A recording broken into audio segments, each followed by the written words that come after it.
everybody. Welcome back to the Brood for Life podcast. It's been quite some time since I recorded an episode, and to be fair, the last time I threw one up, there was some issues with the sound quality, so we're going to get that squared away. But again, welcome back. It's been probably about 6 months since I recorded an episode, and in that time frame, so much stuff has changed within my life that it's almost good that I took the break, and now we're going to get back at it, get back to posting. Probably not 2 episodes a week like I was doing before, but definitely going to try to get one done every single week and give you guys something to listen to for your Monday morning ride into work. So, the last episode that I posted, I talked a lot about my previous job and my new job, and the new job has been so tremendous. It definitely requires a lot of time, a lot of focus, a lot of adjustments, a lot of forward facing sales stuff. But with all the things that they give us to be able to do this job, I'm really starting to understand how to manipulate all those moving pieces in order to do my job to the best of my ability. And it's really starting to get exciting. And to be fair, I mean, some frustrations along the way, which we'll get into that, over the next course of episodes. But right now, like, things happen to be in a good place. I got a lot of things in the pipeline, a lot of things moving around, incorporating a lot of different partners within the company to kind of help me, you know, um, get out there and show the potential customer base what it is that my new company can do for them. So really, really exciting stuff. Outside of that, my little guy Cameron has been growing like a weed, and we are, I think, finally starting to hit the point where he moves out of the terrible twos, and we're dealing less the tantrums and the back talk and that kind of stuff. And he's really starting to come into his own, which is so exciting to see. With my older son, I spent so much time working, which I had talked about previously, um, that I missed a lot of those times where every parent who gets to spend a lot of time with their kid gets to enjoy, but I was absolutely one of those parents that missed a lot of that. So in order to be able to see that stuff, that's really why I made this, the job change out of retail and into sales, because it gives me the autonomy of being able to be a part of all this stuff. And as Cameron grows, it's mind blowing. The kid is so smart. He has got to be at least almost half my height at this point, and he's not even 3 years old yet. Um, and the way he communicates back and forth with you, the way he listens and responds when you say stuff to him, like he's been in this habit of saying I want this or I want that or whatever, and his mom and I will look at him and go, how do you ask the question? And he sits there and he looks at you, and then he puts the words together to ask the right question and always ends it with please. And I'm so happy to be a part of all of that stuff and be able to be a part of teaching him how to be polite and respectful, and how to communicate well with others, where it's not a demanding thing that he says, it's asking, or it's saying I have to use the bathroom, or something along those lines, where he isn't like that kid that everybody has seen in public that you just want to tell the parent, like, get your fucking kid under control. And he's definitely becoming a much more polite, respectful kid, and it's amazing to watch the growth. So that's one thing that I've been able to enjoy during this hiatus. The bigger thing, and to be fair, the most important thing that has happened in this time period is Audrey and I finally got married. And we had talked about it since we've been engaged, like what are we going to do and how are we going to do it, and when are we going to do it, and all of these moving pieces. And from the time that we got engaged up until when we got married, we've dealt with the struggles of obviously having a toddler. We bought a house. We're both trying to be successful in our jobs, and so many other events have been going on outside of what we're trying to work on, that it just hasn't been in the forefront. And I know that might seem weird to a lot of couples, that marriage and the wedding and all that stuff isn't super important to us, but like it is to other couples. But her and I, we both know that we're not going anywhere. Like we're both incredibly invested in ourselves and in our relationship, and we want to be able to enjoy the future and what comes in the future together. And we've already determined that the marriage part is just, it's something that solidifies all of that, and it's a piece of us that was just like we were like 99% there. The only thing that we hadn't done was gotten married, and we did it. And we did a small little thing in our backyard. A good friend of mine also happens to be a justice, and he came over and he did the whole ceremony for us, which was really nice because we did it in our backyard, and my oldest son got to be here, and obviously Cameron was here, and it was so perfect from every standpoint. Like he did such a great job with officiating it, and he knows her and I well enough where he just put his own little spin on it, and I couldn't have asked for really anything more. It was everything that we wanted it to be. At least, it's everything we needed it to be. Neither one of us really wanted to do the whole big wedding and be the center of attention because, yes, at times I think I don't mind being the center of attention, but Audrey is absolutely the kind of person who doesn't want to be the center of attention, and she didn't want to have everybody staring at her and all those things. And frankly, I don't blame her.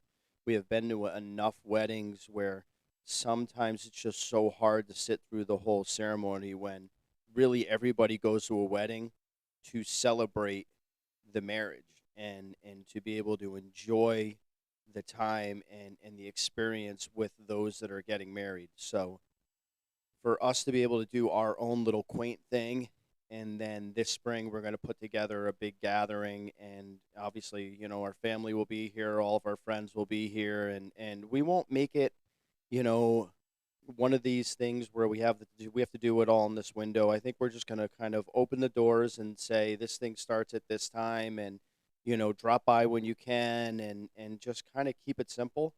It'd be a little hard to try to figure out the food and whatever else we're going to do for that, but I think that's what we're going to probably end up doing. We haven't really sat down and discussed all the ins and outs and how we're going to handle all that stuff, but we know what we're going to do. We know we're going to have a big celebration for that.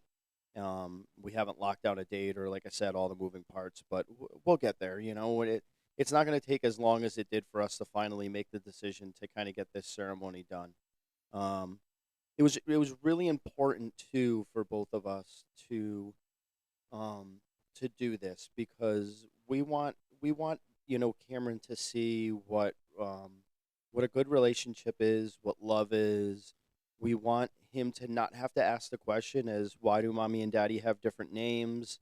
We just kind of we wanted to simplify everything and do something that I think is really lost in today's society, and that's be able to really solidify what the sense of family is and what family is all about, and caring and loving and all of those things that just used to be the norm within families, and we want to try to bring that all back for Cameron, and honestly for Ian too, who um, from my side hasn't really had the opportunity to have like a really close knit family. It's something that I kind of missed when I was a kid, where I always wish that like I had a better relationship with my cousins and my aunts and my uncles, and that core group of family spent more time together. So it's important for us to be able to do that for Cameron and show him what family's all about, because at some point her and I won't be here anymore, and it'll be just the boys that are left, and we want them to have a core group of members around them that they know they can count on, and that's incredibly important to us. Outside of that, I've still been getting my workouts done. I was pretty lazy about putting my stuff up on social media. I was in a pretty good routine of posting stuff every single morning, but I kind of fell off on that because it was just more focused on, like, let me just get this workout done and get focused on what I got to get done for work. And through all my training, which was 8 weeks long, I didn't really have the time to do both things. So I just focused on what was important, which was get the workout done, focus on family, focus on where all the stuff was going. And now that we have some of those things put into place, now we could finally, start to do the things that are important to us individually. For me, that was, getting up my content on social media, getting this podcast done. And for her, she's been working on getting her personal training certificate for a while, and so that's something that she's been kind of going back through all of her notes, doing some studying, and we're gonna get that part of her life squared away as well. So yeah, it's been kind of a whirlwind of the last 6 months, and it's not bad stuff. It's all good stuff. It's stuff that I think really needed our attention and things that we really, really needed to focus on. And let's talk about all the wild stuff that's been going on around us. Like, I think the world's still in that nonsense of spinning, and you never know what side is up. And regardless of how you see things politically, I think the world really, and specifically this country, needs to start coming together. And I think it needs to happen much sooner than later. Obviously, a very public tragedy had happened where a political figure was killed in front of us. I think it's still up in the air as to who, what, when, where, or why all of that happened. But I mean, we all saw it happen, and that's very disheartening from many different facets. I think we when stuff like that happens, I think people lose focus of what is important to them and what rights we as American citizens have. And you're not always going to agree with somebody's opinion, and guess what? You don't have to, and they don't have to agree with your opinion. You can't force that stuff down people's throats. It's okay to have a conversation about different things, and it's okay to have a difference of opinion, because guess what?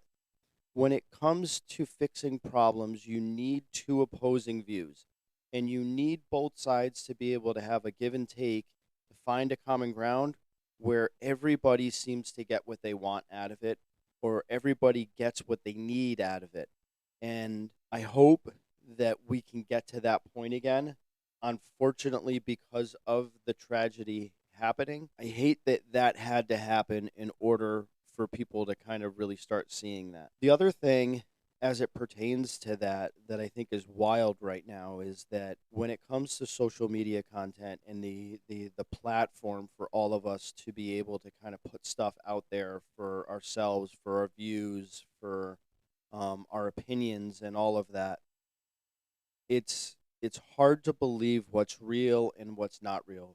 And I think that people don't do enough of looking into things for themselves. I think AI is a tremendous tool, but I think it's also being used for other things. And people read the cover stories or the headlines and those kind of things, and they get lost in it.